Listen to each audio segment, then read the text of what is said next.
and her trusty mentor up there, Tooch, Jim Toucherone, the goat, making it all happen.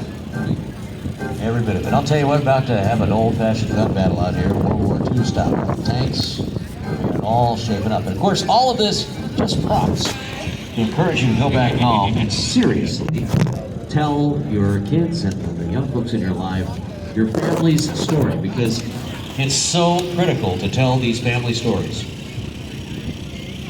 As soon as that Allegiant jet tucks itself in to the gate, we will be beginning our presentation. We're looking at something up. We're going to confirm something here real quick. And then we'll be on with the rest of the show.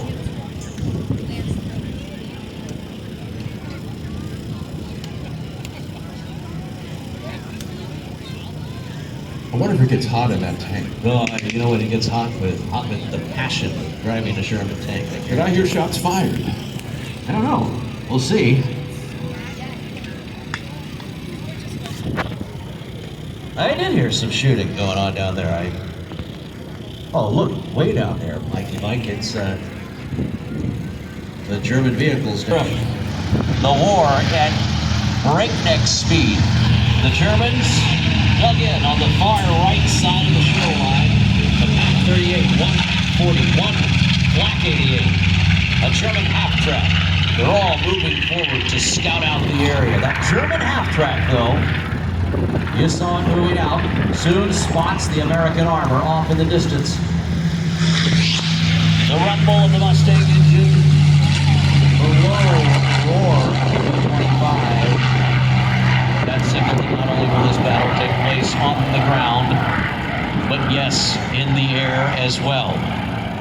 Now squarely back behind the German lines, the American tanks, one of them, a Sherman tank, followed by an M2A1 half-track and an M5A1 Stuart, followed by the scout car slowly, cautiously start to advance. But watch now, ladies and gentlemen, watch. Watch for this ambush. Yes, this ambush by the German soldiers with their anti-tank guns about to take place. This is a very traditional World War II battle scenario unfolding here right before your eyes. Watch now. Feel it in your chest when these guns start to fire, when the bombs start to drop. You will smell the acrid smoke. As the World War II battlefield begins to open up, ladies and gentlemen, this is World War II. This is the European theater, and you, ladies and gentlemen, yes, you indeed are there right now. Watch in front of you as the action begins to unfold. The Americans slowly advancing, cautiously advancing against the Germans, dug in down there like a tick. On the far right-hand side, about to be extracted by our American troops. Let's watch now as this action continues to unfold on the ground. At this point, heavy firepower with some help from on high. Yes, off in the distance you see inbound now from the left. Imagine yourself there now. Be a young boy from Iowa, fresh out of the plow fields of Ohio. You're squarely in a battle now inside your Sherman tank. And yes, the saviors from on high soon come into view. The P-45 is about to unleash 13 forward-firing machine guns and a whole host of bombs to help suppress the enemy. The Tuskegee Hammer, the Russian frigate, diving inward, help subdue the enemy even a little bit more.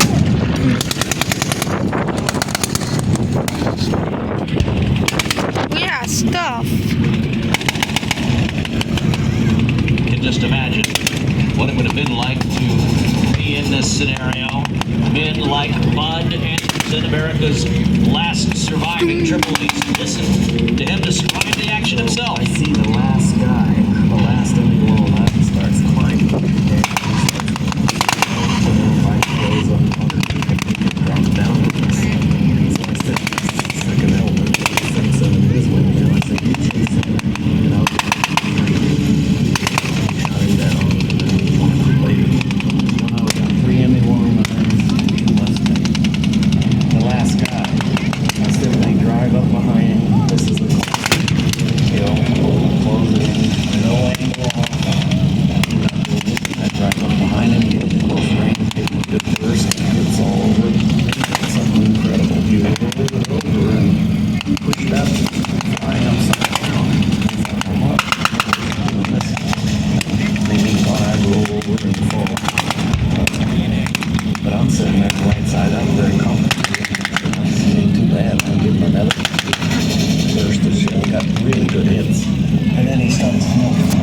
The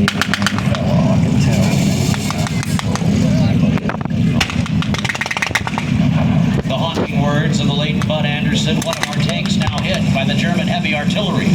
Again, high and on top, the North American B-51, flown by the Tuskegee Airmen with the honorary red tail on the back. Of my request will soon sweep in and suppress more of the enemy's fire. But let's watch now. The bomb bay is open. The B-25 zeroes in on the target, ladies and gentlemen, from the left. A straight attack. 13 of his forward-firing machine guns. The bomb bay is open, giving the German troops on the ground a sign of things to come. Now again, high overhead, the Mustang. Orbiting as the action tightens, the ever-advancing American troops with the Sherman tank zeroing in on the German firepower that lies ahead, bravely and fearlessly entering into harm's way now. They inch ever closer toward their goal, that goal of suppressing the enemy. Men like Bunchy Powell, a 16-hour day over the skies of Europe on D-Day. Here he is in his own words. I flew 3 missions on D-Day, 16 hours. Mostly that was ground support, mostly. The first mission was to keep any German airplanes from getting to Legion. We had 1,000 fighters out, counting the British fighters. We had 1,000 fighters in the air. We formed a wall of airplanes from 30,000 feet to the deck. Well, the most memorable mission was strafing German airfields. We lost more time at strafing German airfields than we did in air-to-air combat. We strafed it under 50 feet, which is about the height of a telephone pole. Just hard to believe. Just the height of a telephone pole. You can imagine if you're down that low, how easy it would be to even be shot down by friendly fire. But here is Bunchy describing that time. He did, in fact, get shot down. Most of the time, if you got shot down, you didn't see it. You didn't see the one that got you. Because he was rubbing and coming behind you, and you didn't see it. Very few times that you actually got into a dogfight. Hard to believe. Those men now long since passed. Their memories are all that's left, and it's these airplanes, these tanks, the voices that continue on. Look now as our American tank crew tries to exit the vehicle and stay in the fight.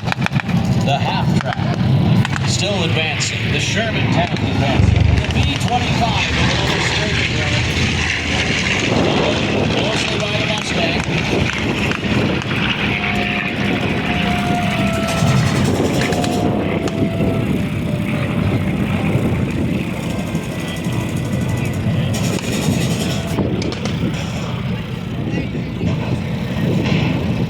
Watch now as the Sherman tank continues to advance. The German troops now smoking severely on the far right-hand side of the field.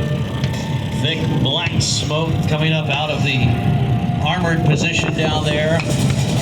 The Americans still advancing.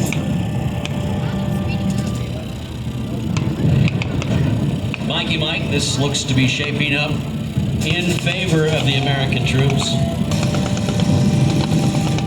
Truly it does. With the help of our aviation support here that really came in to save the day. Well, including the Tuskegee Airmen who flew out of Rickenbacker later on. These Red Tail Warriors